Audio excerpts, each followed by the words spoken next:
Patrick Amimo. I'd like us now to have another different conversation here in our studio. And this morning, the conversation will be all about translation. And for many years, the International Translation Day was celebrated in honor of Saint Jerome, whose contribution in translating the Bible is well documented. However, since last year, the United Nations adopted the day, and this year has dedicated a whole week, starting from the 24th, which is today, to the 30th, as this year's International Translation Day. So that is a conversation I want us to have this morning with our guest, Alfred Mtawali. He is the East Africa Interpreters and Translators Association Chair. Thank you so much for joining us, Mr. Mtawali. Thank you. And what rings in my mind is the question in so many people's mind is, what is the difference between a translator and an interpreter? Oh, thank you. When you talk about translation, you're talking about working with documents, really. But when you speak about interpreting, then you're talking about oral communication between two languages. Mm-hmm. So if you spoke English and then I spoke Swahili before an audience, then that will be interpreting. So if I speak English, you translate it to Kiswahili verbally, that's interpretation. Okay. Yes. But if I work with a document, you give me a piece of writing, and then you want me to translate it into another language, then now that becomes translation. Okay. Yes. So there we have the difference. That's, yes, but professionally, when you speak of the International Translation Day, mm-hmm. the word translation in that phrase now covers both. Okay. Yes, but professional, when it comes to individual specialization, mm-hmm. then translation is you deal with documents, mm-hmm. and then interpreting, you speak. Okay. So as you're celebrating the International Translation Day, so it means you're covering both translators and interpreters. Yes. Okay. So where do we stand as a region when it comes to translation, and especially Kenya, as a region, as the East Africa community, and also as Kenya? Yes. Well, the profession is waking up now, and with an association alive since June 2016. Mm-hmm. That's when we registered our association, and now we boast of a membership of about 60 to 70 people, mm-hmm. drawn from Rwanda, Tanzania, Burundi. We have some from Sudan, mm-hmm. all in one basket, so to speak. Mm-hmm. That is Tanzania, Rwanda, Burundi, and that also includes Kenya? Yes, the East African region. So those are like 4 countries, yes. and 60 translators. Yes. Isn't that number so low for 4 countries? It is so low, and the reason is the profession has not been really recognized in the past, mm-hmm. and everyone has always believed it's so easy.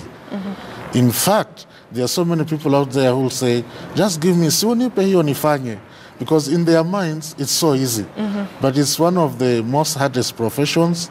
Even in terms of training, you take, I took 4 years myself, mm-hmm. to train to be a translator. Mm-hmm. And in Cameroon, for instance, you have to do 4 years of university and then do another, like 2 years of masters before, mm-hmm. you can actually practice translation. So it's not just one thing, you wake up in the morning and you're like, I need to learn to be a translator. You cannot do that, yes. You have to and so many people think they can do that. Okay. And that's why every other day we find errors all over, even in the, mm-hmm. media. You find phrases like wananchi itabidi wachimbe mifukoni mwao zaidi. Mm-hmm. You see? So Kenyans will have to dig more in their pockets. It's wrong, because then an English idiom should not be translated literally. There are principles that govern. So when you say Kenyans should dig deeper into their pockets, uh-huh. then you need to get the meaning. So how do you translate that to Kiswahili? Itabidi wa Kenya wapate shida kidogo katika kukimu, wapate shida sana katika kukimu mahitaji yao ya kila siku. So it's not the usual that you don't really go for the idiom the way it is, because if I say, for instance, so and so passed on or kicked the bucket, for instance, you will not say alipiga teke ndoo. Amefariki, you simply say amefariki. Yes. Mm-hmm. You can even use another idiom, because amefariki dunia, ametuacha.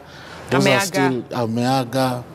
So in every language has its own form, mm-hmm. and grammatical patterns, and then the culture also. Okay. So most of the guys out there who think they can translate will just take things literally. Mm-hmm. And I've had so many of that every day. Okay. Yes. So I'm sure you look at some of the stations and you're wondering, yes, this is not the correct translation. Yes, and the problem is, you see, one principle is do not translate anything that you've not understood. Okay. But sometimes we think we have understood. And for an African, English is a third language. We speak our mother tongues, then we go to Swahili, and then we speak English. Okay. So many times we feel or we think we know English very well. But if I ask you to translate, for instance, probably, many people will go for mara kwa mara. Now, mara kwa mara is often. Okay. So probably has some kind of intensity and assurity. So if I say, let's meet probably at 2 p.m., then you should believe that we will meet. But if I say, let's meet, or maybe, you see, so Swahili will give you yamkini. Okay. Yamkini. So Okay. yamkini is probably. Okay. So as you're talking about the translation, that not so many people give the right translation Yes. or interpretation. Yes. Let's talk about social media. Because social media Google translation, does it bring out the real meaning of what one is searching for? Google Translate is not, cannot really function as a human. And what it does, if you type, how are you, and then into Swahili, it will give you the correct thing.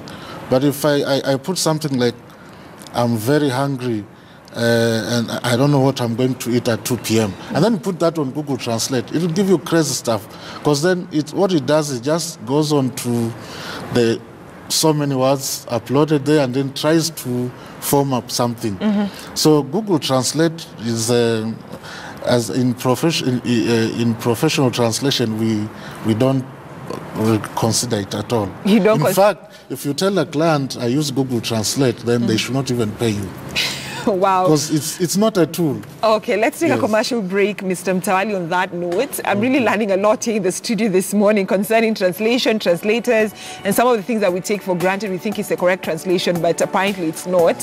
It's a conversation that we will continue having right here after the short break with Alfred Mtawali, the East Africa Interpreters and Translators Association, and of course he's the chair of that association. We still have a lot lined up for you, so let's take a commercial break, then we shall be right back.